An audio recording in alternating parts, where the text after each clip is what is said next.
warm welcome to the second talk in our series, Mohiniyattam on a Wider Canvas. The guest speaker for today is Professor Milind Malshe. Professor Malshe retired from a long and illustrious career at the Humanities and Social Sciences Department of IIT Bombay. He began his career initially at the University of Mumbai. A writer, a literary critic, a linguist, a musician, a music educationist, and a translator. He has several publications to his credit in the different areas of linguistics, literary criticism, aesthetics, and musicology.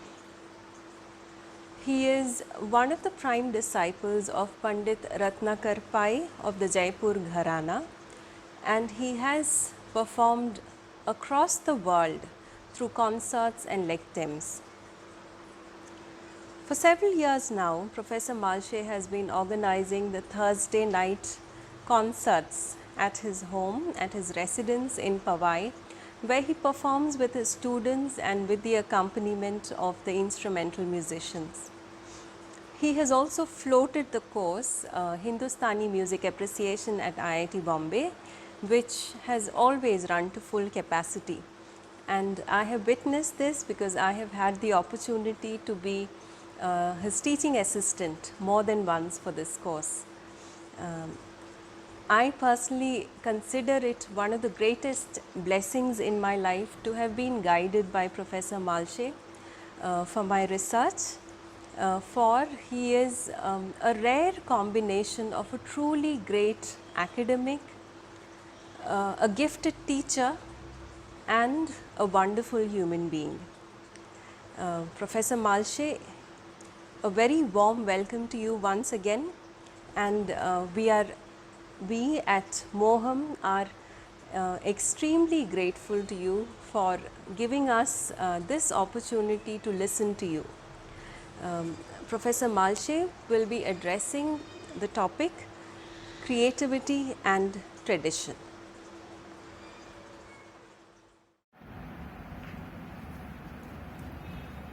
Creativity and tradition. These concepts are generally understood to be on opposite poles. Tennyson, the British poet of the 19th century, wrote some memorable lines on the new and the old.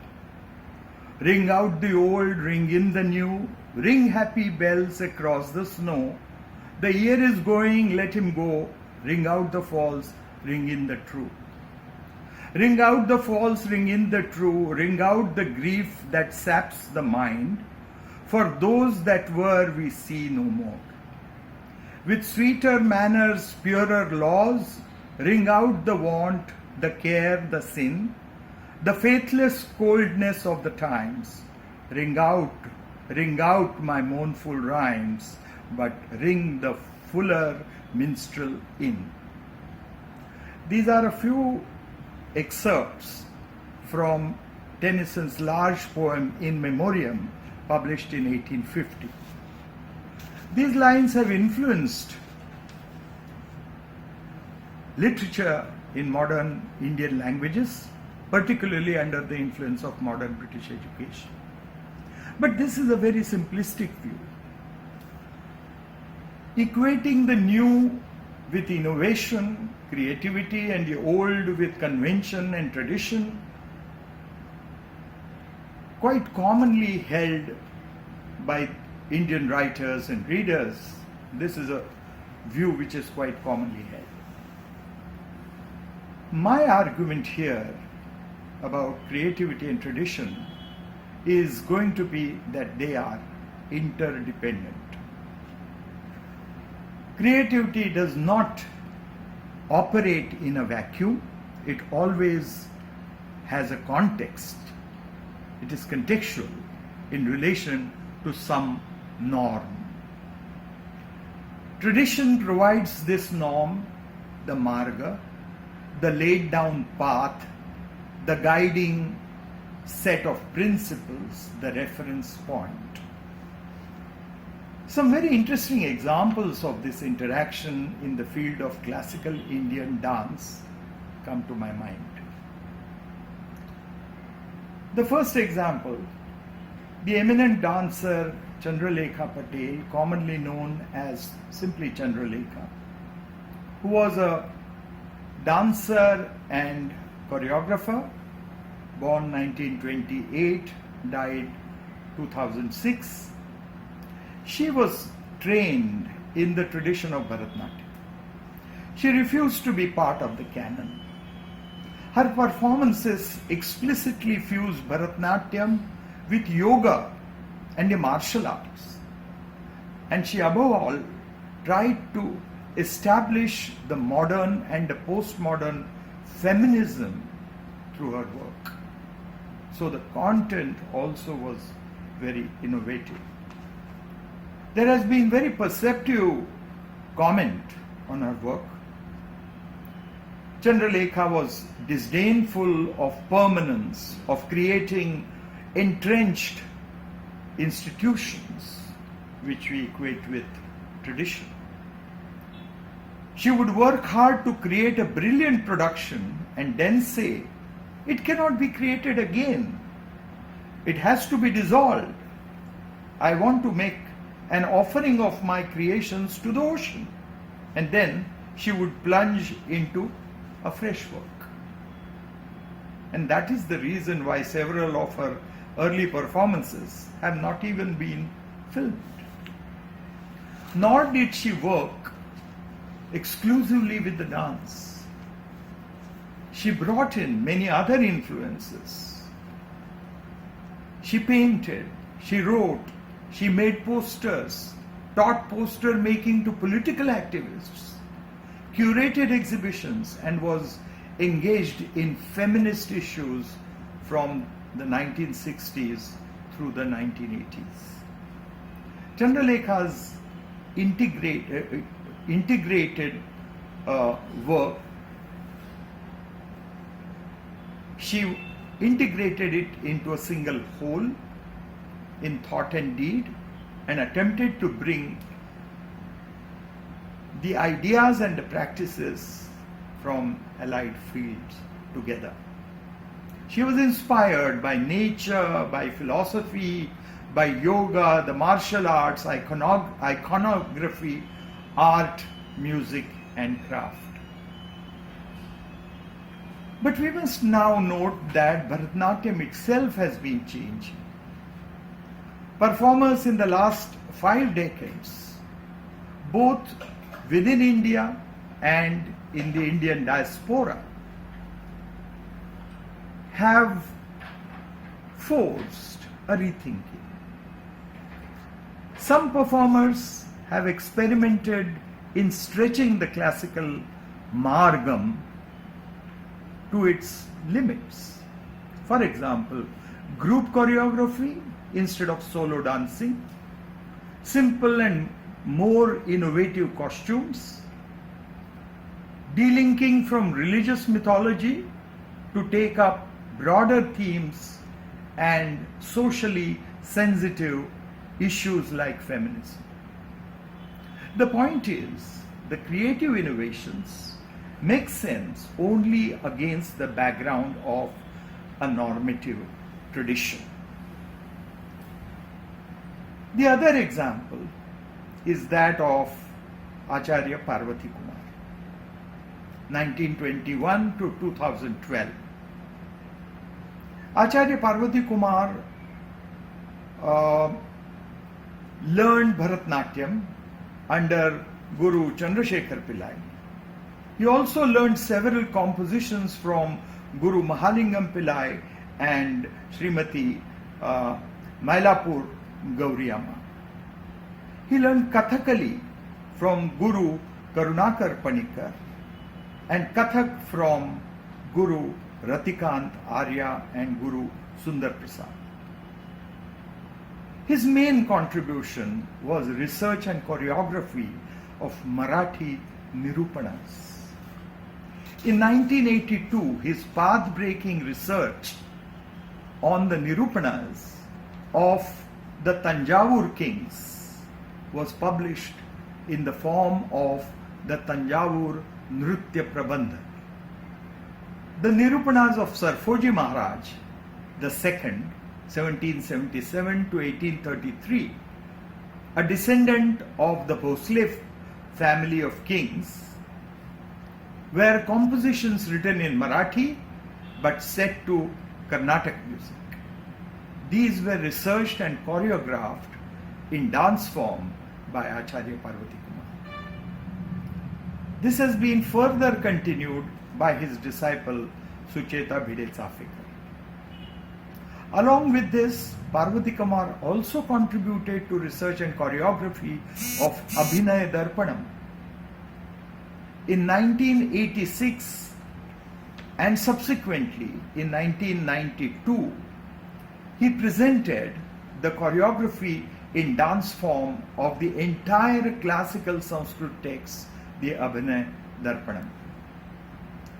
My third example of creative interpretation of the tradition from the field of classical dance is Dr. Padma Subramanian, an eminent classical Bharatanatyam dancer. She is also a research scholar, choreographer, music composer, musician, teacher, Indologist and author. Born 1943. Post-independent India has seen the revival of various regional dance forms such as Bharatanatyam, Odissi, Kathak, Manipuri, Kathakali, Kuchipudi and others. Basically, they were integrated into the regional cultures. Dr. Padma is credited with initiating the efforts to discover the long forgotten grammatical artistic base in Marga, that is the path shown by sage Bharata, common to all the dance forms of India. The phenomenon is very similar to the language situation. In classical India, the Sanskrit language coexisted with all the regional languages. The Marga had coexisted with the indigenous groups till about 5 centuries ago. Dr. Padma has revived this Marga technique common to the entire Indian subcontinent and even beyond. And based on her research, she announced her programs as Bharatanatyam. Also using the same communication technique and using the language of the respective regions, she has choreographed Bharatanatyam recitals in Tamil, in Kashmiri, in Hindi, in Bengali, Oriya, Marathi, Kannada, Telugu and Malayalam languages. And she has also gone beyond to use Russian songs to demonstrate the Abhinaya technique. It should be clear that creativity and tradition are not mutually exclusive categories. Each has to read into the other. Tradition cannot be eternalized nor universalized. If we try to impart Sanatanatva to tradition, to divinize it as sacred and unchangeable, it loses its organic living nature, it gets fossilized. And if we try to decontextualize creativity, it loses its ability to make an impact. Innovation is not significant for itself or by itself. If we try to attribute some inherent value to it, it gets trivialized. It is this coexistence and interdependence of creativity and tradition that needs to be explored. Let us consider some examples from the field of Hindustani classical music. Let us take the transition of forms of music. Dhrupad was the dominant form of classical music in India for almost a millennium, say from around 9th century till around 18th century. It was the classical norm, the center, the marga in vocal and instrumental music. But in the 16th century, or around that time, Dhrupad was undergoing dramatic changes. At the royal house of Gwalior, Raja Man Singh Tomar, 1486 to 1516, participated in the shift from Sanskrit to the local idioms such as Braj, Awadhi, Rajasthani, Punjabi and Urdu as the languages for classical songs. He himself wrote several volumes of compositions on religious and also secular themes, and was also responsible for the major compilation, the Manakutuhala, the Book of Curiosity, which outlined the major forms of music prevalent at that time. In particular, the musical form known as Dhrupad saw considerable development and changes in his court, and it remained a strong point of the Gwalior Gharana for many more centuries. The changes in Dhrupad culminated in the emergence of a new form called Khayal. Dhrupad is etymologically derived from the two Sanskrit elements, Dhruva, meaning constant, stable, normative, and Padam, meaning song, composition. The newly emerging form was a kind of hybrid, etymologically as well as structurally. It is partly derived from the Urdu word khayal, meaning thought, imagination, and partly from a word in local dialects, khel, meaning play. So there is a clear indication of a new, more creative play, a thought process which took a lot of freedom playing with different elements of Dhrupad. The transition was a creative transformation of an entire tradition which is comparable to the transformation of literary forms from Mahakavya, that is the heroic epic, to Upanyas or Kadambari, that is the novel. In music, the transformation crystallized in the court of Muhammad Shah Rangili. If we have to mention individuals, Khayal was popularized by two musician composers, Niyamat Khan, known by his pen name Sadarang, and his nephew Firoz Khan, pen name Adarang. Both were musicians in the court of Muhammad Shah, who was the Mughal emperor from 1719 to 1748. His pen name, the pen name of Muhammad Shah, was Sadarangili or Sadarangila, ever joyous. And he is often referred to as Muhammad Shah Rangila. He was an eminent patron of the arts. Initially, the rigid tradition of Dhrupad singing did not allow these two composers to sing their own new compositions. However, the creative efforts were transmitted to the subsequent generations of disciples, and the form Khayal established itself, and again allowing creatively newer styles called gharanas to emerge in different courts of North India. Let me end this discussion by narrowing down to individual creative efforts with reference to the gharana or khayal, the major form of classical singing today. The courts of Gwalior, Agra, and Jaipur had many khayal singers, and in the 19th century, this led to a solidification of these gharanas with their distinctive stylistic ideologies or distinctive gaikis, but primarily emanating from Dhrupad singing or Dhrupad vocalism. The Kirana Gharana, however, emerged from the instrumental tradition, particularly Mian Bande Ali Khan's playing of Rudraveena. So the heavy load of vocalization was not carried by Kirana Gharana.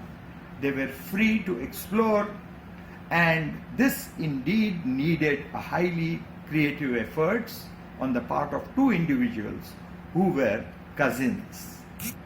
Abdul Karim Khan, 1872 to 1937, and Abdul Wahid Khan, 1871 to 1949.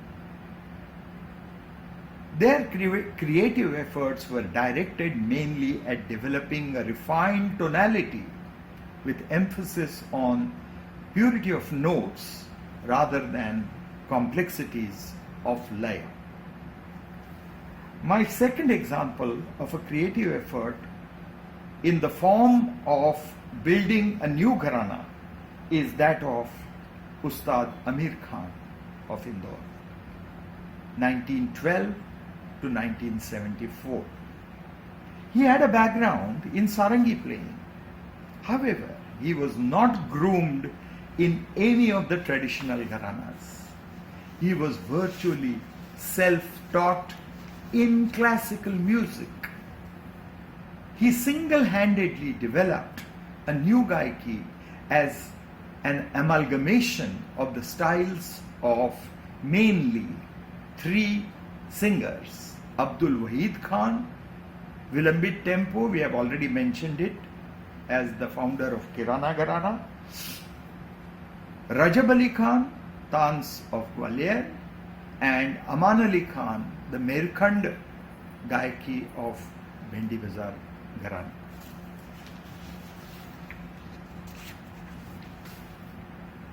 Finally, I would like to mention Pandit Jasraj and his Mewati Gharana. The dates of Pandit Jasraj, 1930 to 2020, recently passed away.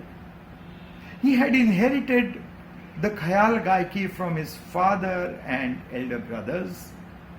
It was called the Mewati Gharana. It had an ancestry, but single-handedly Pandit Jasraj elevated it to one of the most elegant and modern styles of Khayal singing in the second half of the 20th century. And he also absorbed influences from what is called Pushti Margi Sangeet or Haveli Sangeet. Finally, I would like to say that all the gharanas of Khayal are vibrant today. This is because the artists have experimented.